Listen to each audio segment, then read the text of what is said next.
কালকে আমি এসছিলাম পেশকে, আর এখানে আমি ক্যাম্প করেছিলাম। জাস্ট ভিউটা দেখো। ক্যাম্পিং সেট আপে রান্নাবান্না আমি কি করে করছি আরও অনেক ডিটেলস এই ভিডিওতে দেখাবো।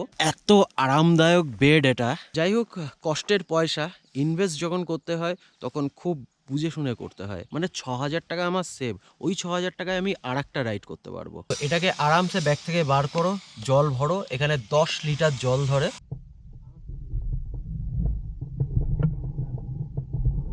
চ্যানেল কা নাম। তো নিচে আস্তে আস্তে অনেকটাই চলে আসলাম। এখানে আর রাস্তা নেই ওই পাশে। এই দেখো কমলালেবু গাছ, কতগুলো কমলালেবু হয়েছে দেখো, কিন্তু ম্যাক্সিমামটাই না শুকিয়ে গেছে।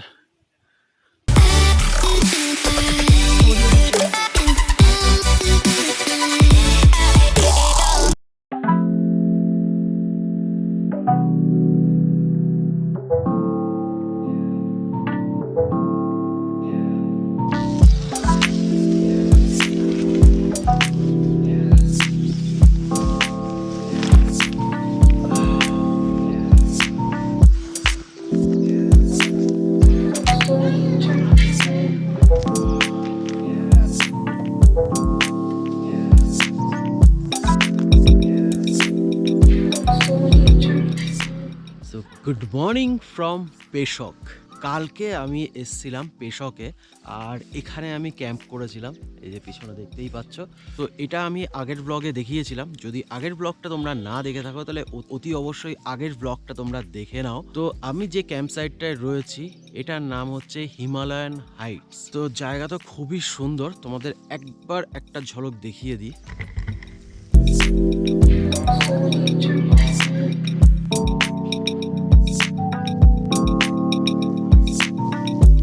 তো এখন বাজে সকাল 7:40, আর আমি উঠে গেছি। আরও আগে উঠবো ভেবেছিলাম, কিন্তু এত ফগ যে বাইরের কিচ্ছু দেখা যাচ্ছে না। মোটামুটি এখান থেকে না পাহাড়গুলো খুব সুন্দর দেখা যায়। আর এটা হচ্ছে একটা অফবিট প্লেস, মানে লামাহাটার থেকে একটু আগে। এটা দেখো, নর্মালি লোক লামাহাটাতে চলে যায়, আর এটা একটু অফবিট জায়গা, খুবই সুন্দর জায়গা। আর এরকম একটা ক্যাম্প সাইট তোমরা পাবে, মানে এখানে যদি থাকতে চাও তোমরা ক্যাম্পে থাকতে পারো। আর তোমরা যদি ক্যাম্পে না থাকতে চাও তাহলে ওখানে কটেজ টাইপের করা হচ্ছে, তো ওটাও কিছুদিনের মধ্যে চালু হয়ে যাবে, তো ওখানেও স্টে করতে পারো। আর একটা জিনিস তোমাদের দেখাই, মানে টাইম কাটানোর জন্য এর উপরে বসে, এ দেখো আরেকজন বসে আছে এখানে। কি লেজ নাড়াচ্ছে। খেলবো তোমার সাথে খেলবো আমি পরে খেলবো, দাঁড়াও ভিডিওটা বানিয়ে নি। এই দেখো, জাস্ট ভিউটা দেখো। ওখানে একটা সুইমিং পুল আছে, তো গরমকালে মনে হয় এটা চালু হয়। আর এই পাশের ভিউটা দেখো।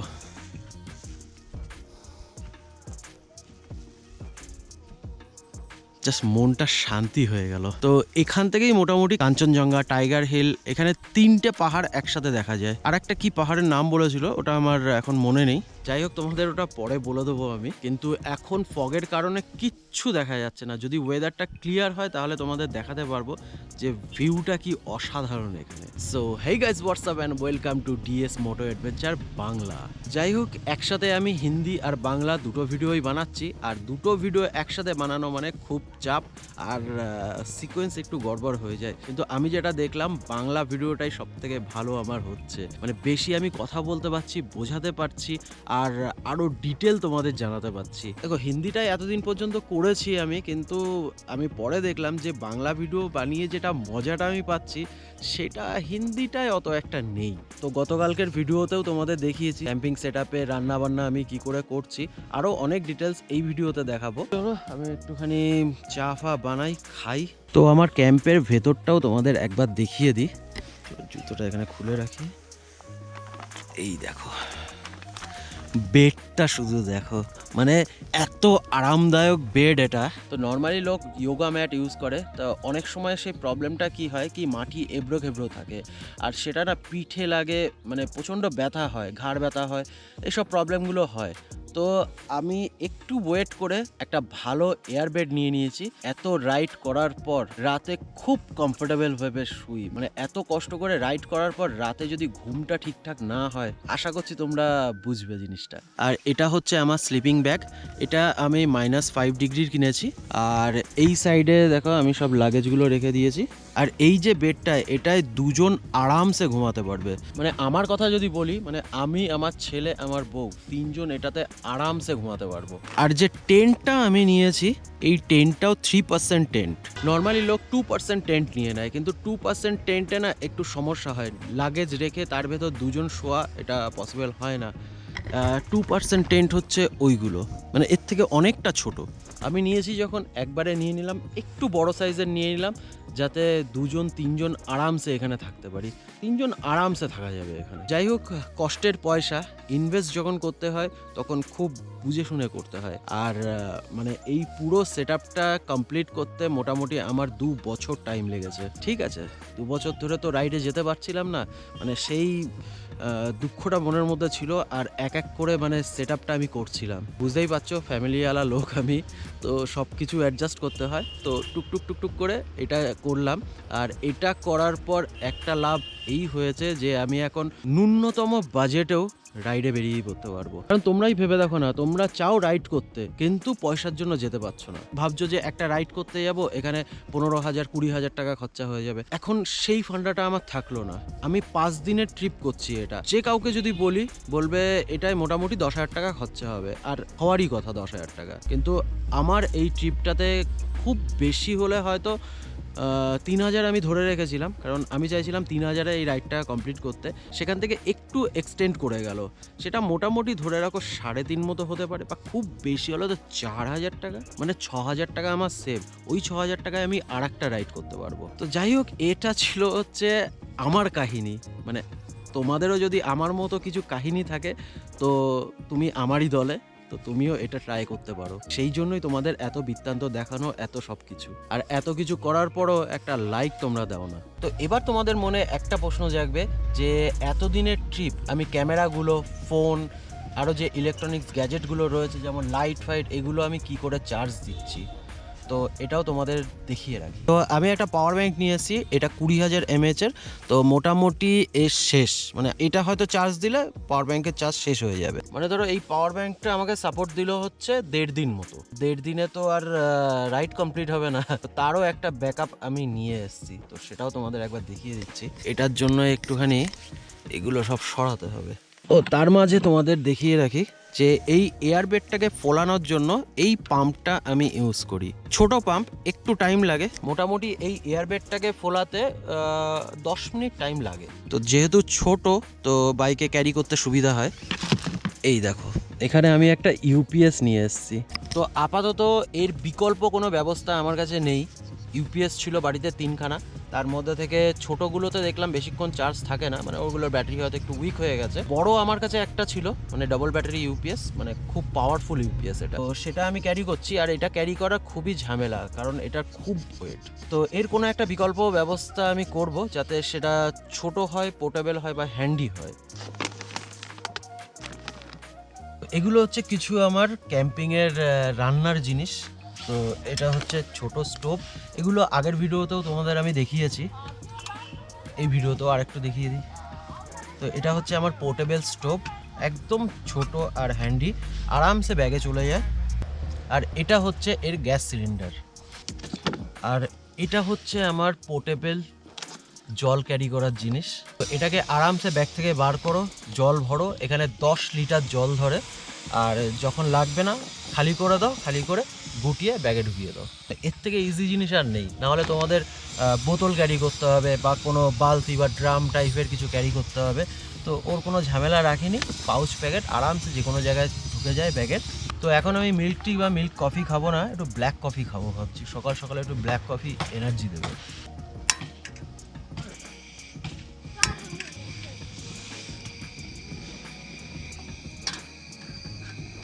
চলো বসিয়ে দিলাম। আর খাবারের মোটামুটি যাবতীয় জিনিস আমি ক্যারি করছি, যাতে আমাকে বাইরে থেকে পারচেস না করতে হয়। কালকে কিছু করতে হয়েছিল, কালকে কটা বিস্কিটের প্যাকেট, তারপর একটা কোল্ড ড্রিঙ্কসের বোতল, এগুলো টুকটাক আমি করেছিলাম। তো এর আগের ভিডিওটা যদি তোমরা দেখে থাকো তাহলে অবশ্যই জানবে যে আমি একটা ক্যালকুলেশন করছি। তো সেটা কত হয়েছে কালকে পর্যন্ত সেটা আগে বলে দিই।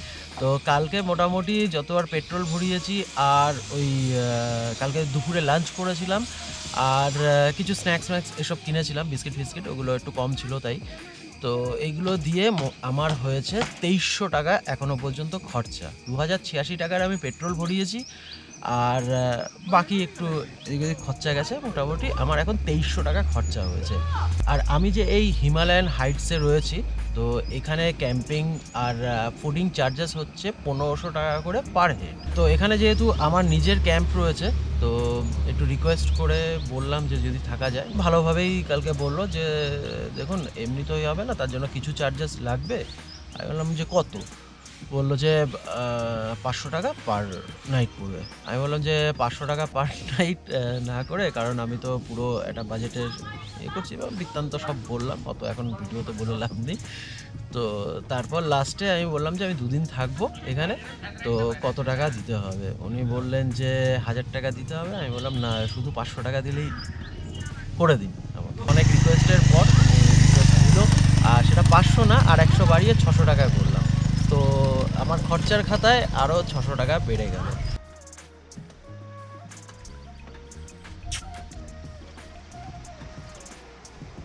মানে এরকম একটা সুন্দর জায়গা আর হাতে ব্ল্যাক কফি, কিন্তু ওয়েদারটা অত একটা ভালো না। একটু মানে কটকটে ওয়েদার হলে খুব ভালো হতো।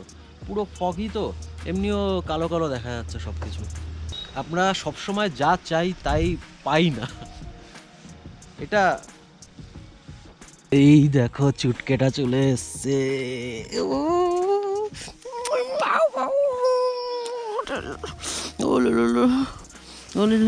আমি খুঁজছিলাম তোমাকে, হেভি দুরন্ত। দেখো দেখো দেখো, এটাকে ইচ্ছা করছে কি বাড়ি নিয়ে চলে যাই। দেখো দেখো দেখো, এইরকম দেখলে কার না ইচ্ছা করবে বাড়িতে যেতে। দেখো চটকাতে, হ্যাঁ, এত কিউট এত কিউট।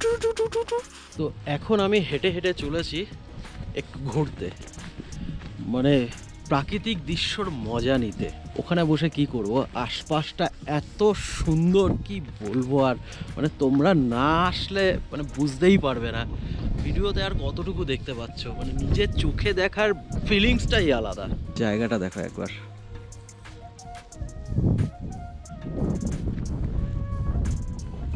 ফগটা যদি একটু সরে যেত মানে দুর্দান্ত লাগতো। তো এই যে আমার সাথে চলে এসছে আমার নতুন বন্ধু। এই জায়গার ভিউটা আরো অসাধারণ।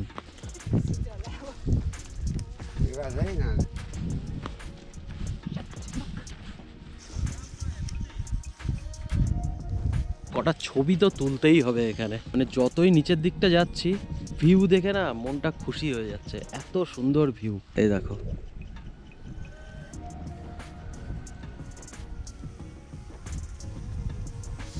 রাস্তা এদিকে আরও রয়েছে, আরও নিচের দিকে চলে যাচ্ছে। তো ভাবছি পায়ে হেঁটে এতটা ক্ষমতা হবে না আবার নিচে গিয়ে আবার ব্যাক করে এতটা আসার, কারণ অনেকটা নিচে চলে এসেছি আমি। এবার এতটা উপর দিকে যাব কি করে সেটা আমি ভাবছি এখন। দেখি একটুখানি কিছু খাই আগে, খেয়ে তারপর বাইকটা নিয়ে চলে আসি। তো এখন আমাকে হেঁটে হেঁটে উঠতে হবে সেই ওইখানে, মানে ওই যে টিলাটা দেখছো ওই টিলার পিছনে। ওরে বাবা, যাবো কি করে? ওহ, আর উঠতে পারছি না। ওটা হবেই, গ্র্যাভিটির বিরুদ্ধে যাচ্ছি, তো একটু তো লড়াই করতেই হবে। তো চলো, আমি এখন চলে এসেছি মোটো ব্লগিং সেট আপে। তো এখন যাব নিচের দিকে, তখন যতটা যেতে পারিনি এবার বাইক নিয়ে যাব। এখানে নিচে নাকি একটা ওয়াটারফলস আছে, মানে খুব বড় ওয়াটারফলস আছে, কিন্তু ওখানটায় যাওয়া যায় না, মানে বাইক নিয়ে যাওয়া যাবে না, ওখানে হেঁটে যেতে হবে। তো আগে যাই লাস্ট যে গ্রামটা আছে মানে নিচের দিকে, তারপর ওখানে একটু জিজ্ঞেস করে নি যে যাওয়ার রাস্তা কি আছে বা যা বৃত্তান্ত, সেগুলো চলো পরে দেখাচ্ছি। ঠান্ডা কিন্তু খুব ভালোই আছে, জমিয়ে ঠান্ডা। কালকে রাতেও যা ঠান্ডা পড়েছিল, ওফ, হর হর মহাদেব। চলো মা দুর্গার নাম নিয়ে। আর এখানে রাস্তা পুরোটাই অফ রোড, ইঞ্জিনের কোনো কাজ নেই, বন্ধ করে দিলাম। এবার আস্তে আস্তে সাইকেলের মতো আমি চলে যাব। তো পাহাড় থেকে নামার সময় না ম্যাক্সিমাম টাইম এরকমই করি। আরে ধুলো রে।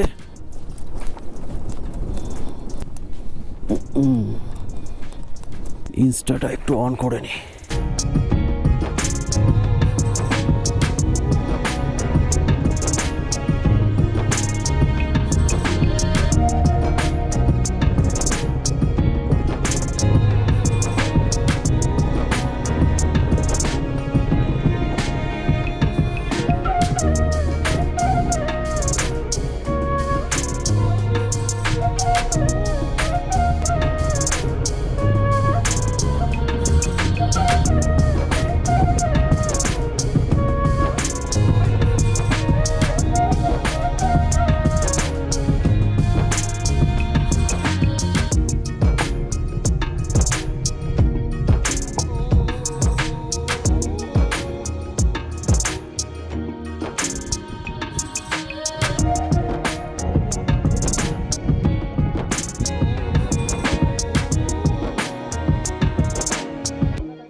তো নিচে যে গ্রামটার কথা বলেছিল, তো এটা হচ্ছে সেই গ্রামটা, এটা স্কুল। তো বাইক নিয়ে এই পর্যন্ত চলে এসেছি, আর এরপরে আর বাইক নিয়ে যাওয়ার কোনো রাস্তা নেই, এবার একটুখানি পায়ে হেঁটে যেতে হবে। তো একটুখানি যাই, এত দূর এসছি যখন একটু এই সাইডগুলো একটু ঘুরে আসি, কিছু ফটো তুলি। এখান থেকে আস্তে আস্তে নিচে যাই, বেশি নিচে যাব না কারণ উঠতে হবে তারপর আবার।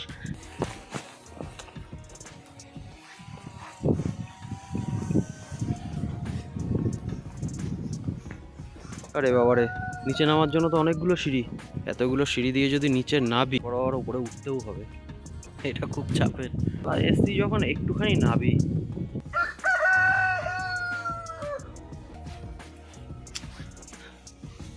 নিচে আস্তে আস্তে অনেকটাই চলে আসলাম, এখানে আর রাস্তা নেই ওই পাশে, তো আর যেতে পারবো না, এখানেই এন্ড। তো আবার ব্যাক করতে হবে এখন। এই দেখো,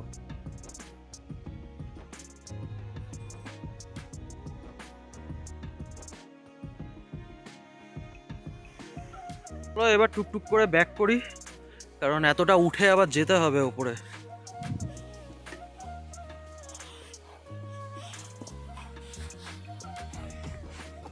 এই দেখো কমলা লেবু গাছ, কতগুলো কমলা লেবু হয়েছে দেখো, কিন্তু ম্যাক্সিমামটাই না শুকিয়ে গেছে, পুরো হাঁপিয়ে গেছি। তো চলো এবার উপর দিকে ফিরে যাই।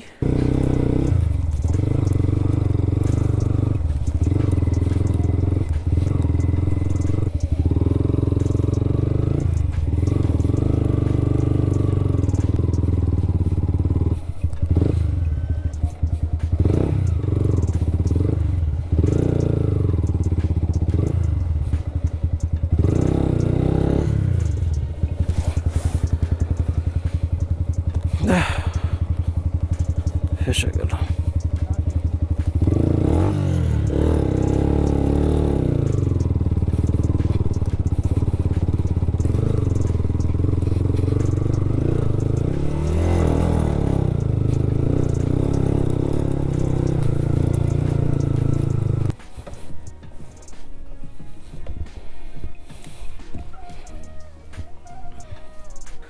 তো চলো, ওই বাচ্চাগুলোর সাথে দেখা হয়ে গেছিলো, একটু কথা বললাম, একটু ফটো তুললাম, ওরা বাইকে বসে একটু ওরা ফটো তুলে নিল।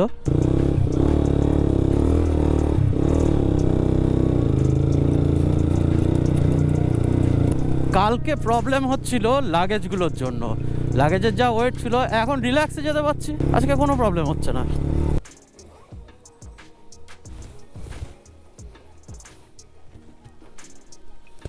Good morning from Himalayan Heights. তো এত ঠান্ডার মধ্যে আর এত কুয়াশা এখানে, মানে কি বলবো, জাস্ট কালকে থেকেই এরকম রয়েছে ওয়েদারটা। আর এই ঠান্ডার মধ্যে গরম গরম দার্জিলিং টি। তো কালকে রাতে আর আমি ভিডিও বানাইনি, কারণ এখানে ইলেকট্রিসিটির একটু প্রবলেম হচ্ছিল, মানে লাইট ফাইট জ্বলছিল না কিছু। আর মানে প্রচণ্ড ঠান্ডা ছিল এখানে, মানে হাত ফাত জমে যাচ্ছিল।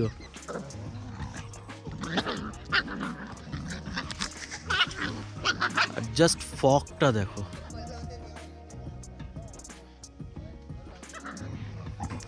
মানে কালকে সন্ধ্যাটা একটু নিজে টাইম স্পেন্ড করেছি এখানে, ব্লগ ফ্লগ সব বাদ দিয়ে, ফোন টোন সব রেখে নিজের মতো করে এখানে একটু ক্যাম্প ফায়ার হয়েছিল, ওখানে গিয়ে একটু হাত শেখলাম। যাক, যে জন্য আমি এসছিলাম এখানে, তো সেটা আমার সার্থক হয়ে গেছে, মানে মাইন্ডটা আমার পুরো ফ্রেশ হয়ে গেছে। আর যদি তোমরাও চাও, তোমরাও এখানে এসে একদিন কাটিয়ে যেতে পারো, খুবই সুন্দর, মানে মন খুশ হয়ে যাবে।